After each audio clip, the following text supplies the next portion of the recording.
Dear student of 7th Standard Jafri Academy of Modern Education Kargil, welcome to Computer Education Chapter number 9 Video Part First Topic Kyo Basic Statement. तो page number 93 पर आइए dear students. Quick look of the chapter में हम क्या पढ़ने जा रहे हैं. इसमें हमको देखो क्यो बेसिक स्टेटमेंट इन क्यो बेसिक पढ़ना है पहला. तो दूसरा हमको कंट्रोल स्टेटमेंट इन क्यो बेसिक, ये दो सब टॉपिक पर हमको पढ़ना है.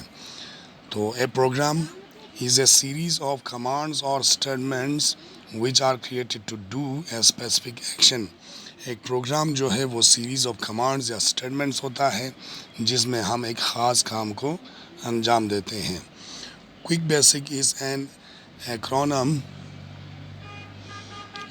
For quick beginners all purpose symbolic instruction code. ये इसका फुल फॉर्म हो गया, मखफ़ब हो गया. एक्रोनम मतलब मखफ़ब होता है जो आपका पहला हरूफ का लेकर एक वर्ड बनाया जाता है. Quick basic is sample programming language which is based on the statements. Quick basic जो है वो एक सैम्पल प्रोग्रामिंग लैंग्वेज है जो आपके स्टेटमेंट के बेस पर काम करते हैं. बेसिक स्टेटमेंट्स इन क्यो बेसिक में बेसिक जो स्टेटमेंट हैं वो यहाँ पर बुनियादी जो स्टेटमेंट्स हैं वो ये हैं. There are some most commonly use statements of QBasic, let us study. तो इनके बारे में हम पढ़ेंगे. तो आपको सबसे पहले LET statement. Let statement allows a program to enter data or information into the computer before the execution of the program. It stores a value in the program computer memory. तो यहाँ पर आपको लेट स्टेटमेंट अलाउ करते हैं programme को datas और informations को inter करने के लिए कंप्यूटर के अंदर before execution of the program. ठीक है. फिर इसके बाद यहाँ पर आपको वैल्यू स्टोर है, वैल्यू इन कंप्यूटर मेमोरी में वहाँ पर वैल्यू स्टोर हो जाता है. सिंटैक्स क्या है, LET है, वेरिएबल आपको देना है. फिर इसके बाद एक्सप्रेशन. एग्जाम्पल किस तरह से करना है इसको. पहले तो CLS क्लियर स्क्रीन. फिर इसके बाद लेट, मान लो x is equal to 10, let y is equal to 12, let s is equal to x plus y, s print s. End हो गया. एंड पर आपको क्या करना है, एंड का मतलब हो गया कि आप प्रोग्राम से बाहर हो गया. CLS का मतलब हो गया क्लियर स्क्रीन. लेट में आपको मान लो कि x इज इक्वल टू 10 और y इज इक्वल टू 12 है. तो let s is equal to x plus y. s बराबर है किसका, x और y का. तो s करो प्रिंट करना मतलब उसको आपको वहाँ पर स्क्रीन पर आ जाना चाहिए आंसर में. तो वो आएगा 22, क्योंकि 10 प्लस 12, x का 10 है प्लस आपको y 12 है. तो इन दोनों को जोड़ते हैं तो वहाँ पर 22 आना है. इसके बाद CLS statements. CLS is typed as the first line of every program so that the screen clears before each time the program runs and the program begins with the fresh screen. तो CLS statement हो गया, ये type करते हैं तो हम जो first line है वहाँ पर हर प्रोग्राम में आपको क्या करना है, क्लियर करना है स्क्रीन को. तो क्लियर करके दूसरा आपको जब प्रोग्राम देना होता है तो दूसरे प्रोग्राम को चलाने के लिए पहले वाले प्रोग्राम को क्लीन करना है. सो सिंटैक्स क्या करना है, CLS. एग्जाम्पल क्या है, CLS करके आप इंटर कर दो तो वहाँ पर आपका क्लियर हो जाएगा स्क्रीन. अगर आप दूसरा प्रोग्राम वहाँ पर इंटर करना चाहता है तो आपको एग्जाम्पल में दिया हुआ है CLS, फिर प्रिंट करो इन्वर्टेड कामाज में हेलो वर्ल्ड, फिर इसके बाद इन्वर्टेड कामाज क्लोज करो, फिर इसके बाद एंड करो. तो वहाँ पर आपको स्क्रीन पर दिखाई देगा हेलो वर्ल्ड. तो ये हो गया आपको CLS स्टेटमेंट. आइए पेज नंबर 94 पर. फैक्ट्स टू नो में आपको कहते हैं क्यो बेसिक वाज क्रिएटेड इन 1987 में आपको क्यो बेसिक क्रिएट हुआ. It works on the DOS prompt. DOS के तर्ज पर ये काम करते हैं. और उसके बाद आपको कहते हैं सेकंड है you can use any numbers और letters as long as they don't have space और they are not exactly the same as a variable name. आप किसी भी नंबर या हरूफ को उस वक़्त तक इस्तेमाल कर सकते हैं जब तक इनके पास जगह ना हो या बिल्कुल मुतग़य्यर नाम की तरह ना हो. फिर इसके बाद एंड स्टेटमेंट है। The end statement tells QBasic that the program terminates here. यहाँ पर आपका प्रोग्राम जो है ख़त्म हो गया है, ये आपको बता देते हैं क्यू बेसिक में एंड स्टेटमेंट। प्रिंट स्टेटमेंट आपको क्या कहते हैं?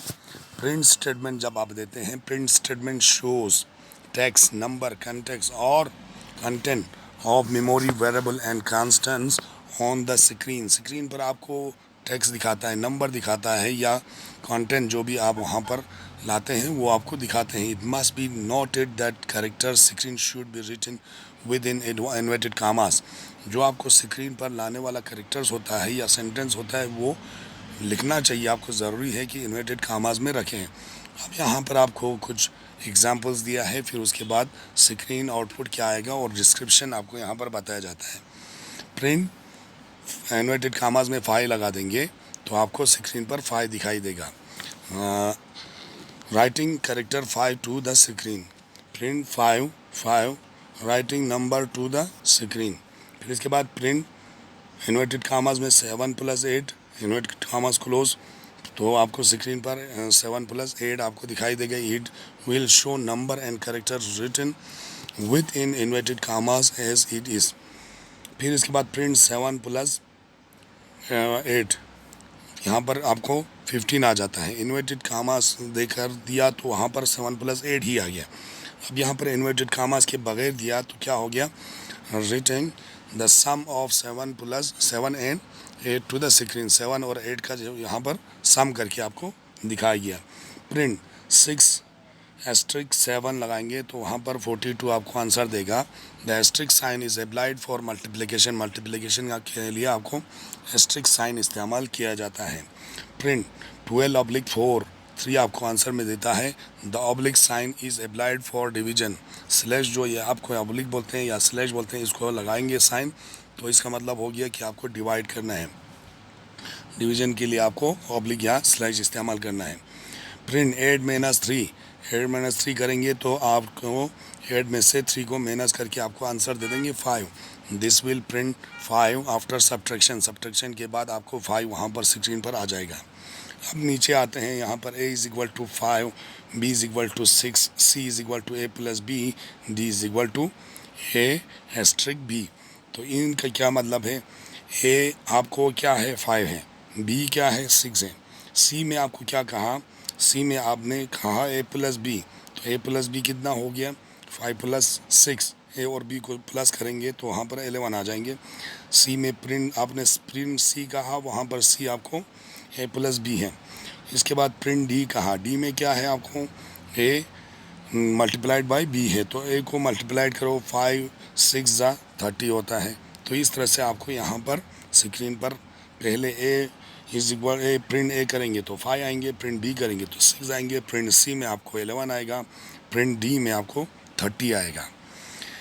तो यहाँ पर आपको डिस्क्रिप्शन में भी बताया जाता है a, b, c and d represent memory variables. Memory variables आपको वहाँ पर बयान करते हैं, रिप्रेजेंट करते हैं। The value 5 is assigned to memory variable a, the value 6 is assigned to memory variable b। In the third line the computer assigned the sum of memory दिया है वहाँ पर variable a and b to memory variable c। In the fourth line, the computer assigned the product of memory variables a and b to memory variables d. In the line 5, the computer looks for the value of memory variables a and write into the screen। Screen पर वो लिख कर आपको आ गया है, ठीक है। a का मतलब क्या हो गया? 5, b का मतलब क्या हो गया? 6। जब c बराबर होता है a + b का तो वहाँ पर 5 + 6 हो गया। फिर इसके बाद d = कितना होता है? बराबर होता है a × b, तो आपको 5 और 6 को मल्टीप्लाई करना है तो उसका आंसर आ जाता है। फिर इसके बाद नीचे आ जाता है a = 5, तो प्रिंट में आप a करेंगे तो आपको स्क्रीन पर क्या आएगा? आउटपुट 5 आएगा, क्योंकि a = 5 है। This will print 5। तो डियर स्टूडेंट्स, ये हो गया आज का हमारा क्लास, और हम कल पेज नंबर 95 से इनपुट स्टेटमेंट से आगे पढ़ेंगे। तब तक के लिए खुदा हाफिज़, goodbye, all the best.